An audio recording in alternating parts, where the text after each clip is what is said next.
Hello everyone, welcome back to my YouTube channel. दोस्तों, उम्मीद करती हूँ कि आप सभी बहुत अच्छे होंगे और अपनी पढ़ाई में व्यस्त होंगे। तो भारत के भूगोल में पिछली वीडियो में हमने जलवायु को देखा था। जलवायु से रिलेटेड जो वन लाइनर क्वेश्चन थे वो हमने कंप्लीट किया हुआ है। अब नेक्स्ट देखते हैं मृदा को। तो आइए शुरू करते हैं। मृदा सॉइल, भारत की मृदाओं का वर्गीकरण उत्पत्ति, रंग, संयोजन तथा स्थिति के आधार पर। तो आइए देख लेते हैं। पहला कौन सा है? जलोढ़ मृदा है। दूसरा है काली मृदा। तीसरा है लाल और पीली मृदा। चौथा है लेटराइट मृदा। पांचवा है शुष्क मृदा। छठवां है लवणीय मृदा। सातवां है पीट मृदा और आठवां है वन मृदा। तो भारत में मृदाओं के वर्गीकरण को उत्पत्ति, रंग, संयोजन तथा स्थिति के आधार पर 8 वर्गों में बांटा गया है। नेक्स्ट देखते हैं। मृदा शब्द की उत्पत्ति लैटिन भाषा के शब्द सोलम से हुई है, जिसका शाब्दिक अर्थ है फर्श। जिसका शाब्दिक अर्थ क्या होता है? तो फर्श होता है। नेक्स्ट है, भारत के सर्वाधिक क्षेत्र में कौन सी मृदा पाई जाती है? तो भारत के सर्वाधिक क्षेत्र में जलोढ़ या कछारी मृदा पाई जाती है। अगला है, रेगुड़ मृदा को किस अन्य नाम से जाना जाता है? तो रेगुड़ मृदा को अन्य नाम से जाना जाता है, उसे काली मृदा के नाम से जाना जाता है। नेक्स्ट है, रेगुड़ मृदा का सर्वाधिक विस्तार किस राज्य में पाया जाता है? तो रेगुड़ मृदा या काली मृदा सर्वाधिक महाराष्ट्र में पाया जाता है। मालवा का पठार में किस मृदा की अधिकता है? तो मालवा के पठार में काली मृदा की अधिकता पाई जाती है।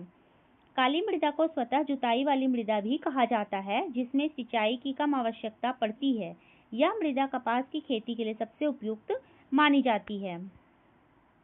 आगे बढ़ते हैं।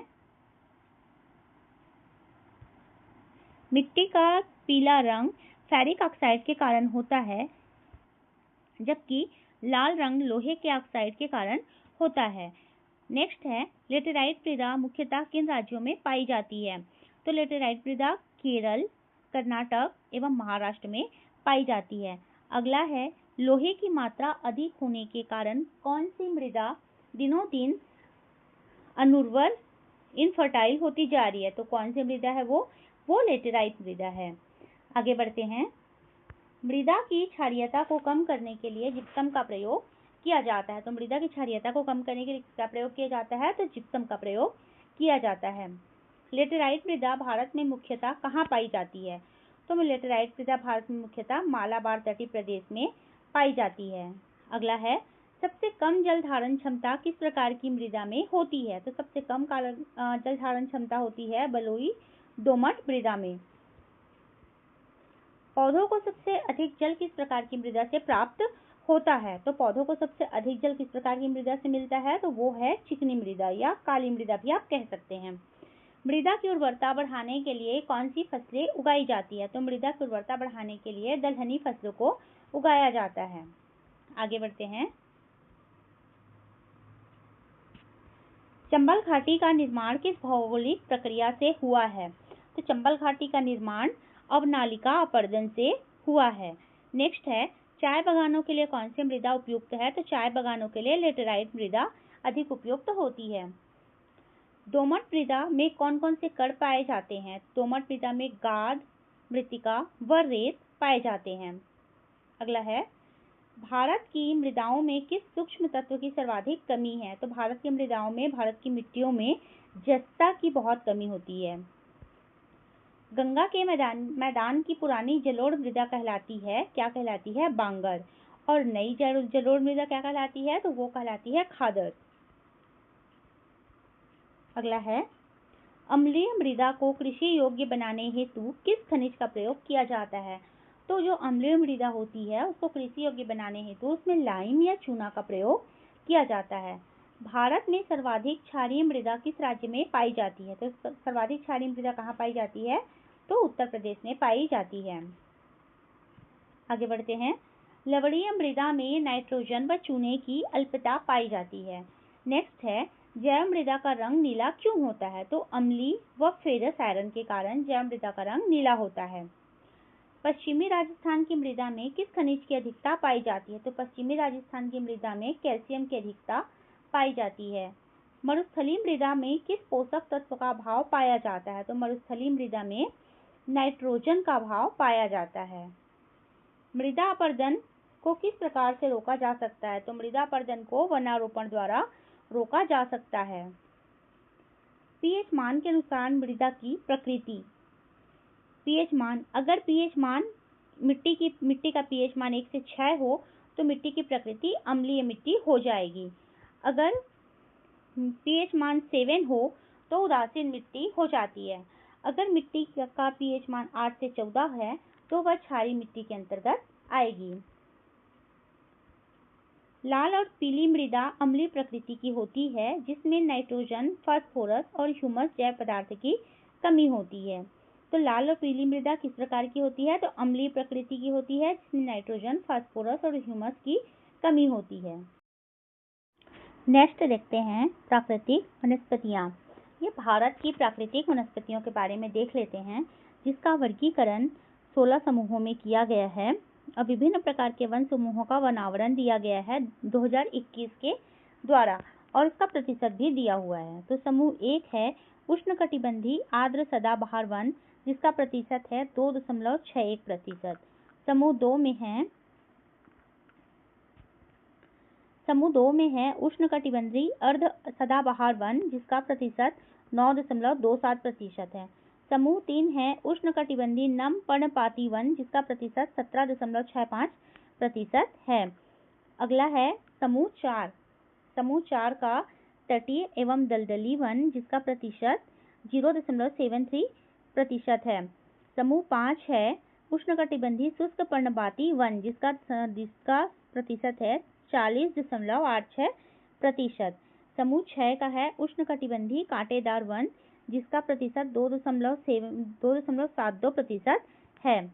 समूह 7 का है उष्णकटिबंधीय शुष्क सदाबहार वन। उष्णकटिबंधीय शुष्क सदाबहार वन का प्रतिशत है 0.12%। समूह 8 में है उपोष्णकटिबंधीय चौड़ी पत्ती युक्त पर्वतीय वन, जिसका प्रतिशत 4.26% है। समूह 9 का है उपोष्णकटिबंधीय कोणधारी वन, जिसका प्रतिशत है 2.36%। समूह 10 है उपोष्णकटिबंधीय शुष्क सदाबहार वन, जिसका प्रतिशत है 0.02%। समूह 11 में है माउंटेन आर्द्र समशीतोष्ण वन, जिसका प्रतिशत है 2.66%। समूह 12 में है हिमालयी समशीतोष्ण वन, जिसका प्रतिशत है 3.35%। समूह 13 में रखा गया है हिमालयी शुष्क समशीतोष्ण वन को, जिसका प्रतिशत है 0.73%। समूह 14, 15 और 16 में है उप अल्पाइन एवं अल्पाइन वन, जिसका प्रतिशत है 0.47%। प्लांटेशन है TOF, जिसका प्रतिशत है 8.45%। तो चलिए आगे बढ़ते हैं। भारत के सर्वाधिक बृहद क्षेत्र में किस प्रकार के वन पाए जाते हैं? तो भारत के सर्वाधिक बृहद क्षेत्र में पाए जाते हैं उष्णकटिबंधीय शुष्क पर्णपाती वन। भारत में अधिक उष्णकटिबंधीय शुष्क पर्णपाती वन पाए जाते हैं। उष्णकटिबंधीय सदाबहार वन क्षेत्रों में औसत वर्षा कितनी होती है? तो औसत वर्षा कितनी होती है? 200 सेंटीमीटर से अधिक होती है। अगला है भारतीय वनस्पति सर्वेक्षण BSI के संस्थापक सर जॉर्ज किंग थे तथा इसकी स्थापना 13 फरवरी 1890 को हुई है। तो भारतीय वनस्पति सर्वेक्षण के संस्थापक कौन थे? सर जॉर्ज किंग, और जिसकी स्थापना 13 फरवरी 1890 को हुई थी। अगला है भारत में सिनकोना वृक्ष कहाँ पाया जाता है? तो कहाँ पाया जाता है? ये पाया जाता है दार्जिलिंग में। और सिनकोना से क्या बनता है? तो सिनकोना से मलेरिया की दवाई बनती है। अगला है कत्था बनाने हेतु किस वृक्ष की लकड़ी का प्रयोग होता है? तो कत्था बनाने के लिए खैर की लकड़ी का प्रयोग किया जाता है। सामाजिक वानिकी में प्रयुक्त बहुउद्देशीय वृक्ष का उदाहरण है खेजड़ी या खेजड़ी। अगला है भारत में वन संरक्षण अधिनियम फॉरेस्ट कंजर्वेशन एक्ट किस वर्ष पारित किया गया है? तो ये 1980 में पारित किया गया है वन संरक्षण अधिनियम। सागौन तथा साल के वृक्ष किस प्रकार के वनों में पाए जाते हैं? तो सागौन तथा साल के वृक्ष पाए जाते हैं उष्णकटिबंधीय आर्द्र पर्णपाती वनों में। अगला है, पश्चिमी हिमालय की शीतोष्ण पेटी में देवदार वृक्षों का बाहुल्य है। तो पश्चिमी हिमालय की जो शीतोष्ण पेटी है, जिसे टेम्परेचर जोन भी कहा जाता है, वहाँ देवदार वृक्षों का बाहुल्य है, वहाँ देवदार वृक्ष अधिक मात्रा में मिलते हैं। बांस की कौन सी प्रजाति छत्तीसगढ़ में सर्वाधिक पाई जाती है? तो छत्तीसगढ़ में सर्वाधिक पाई जाती है लाठी बांस। आगे बढ़ते हैं।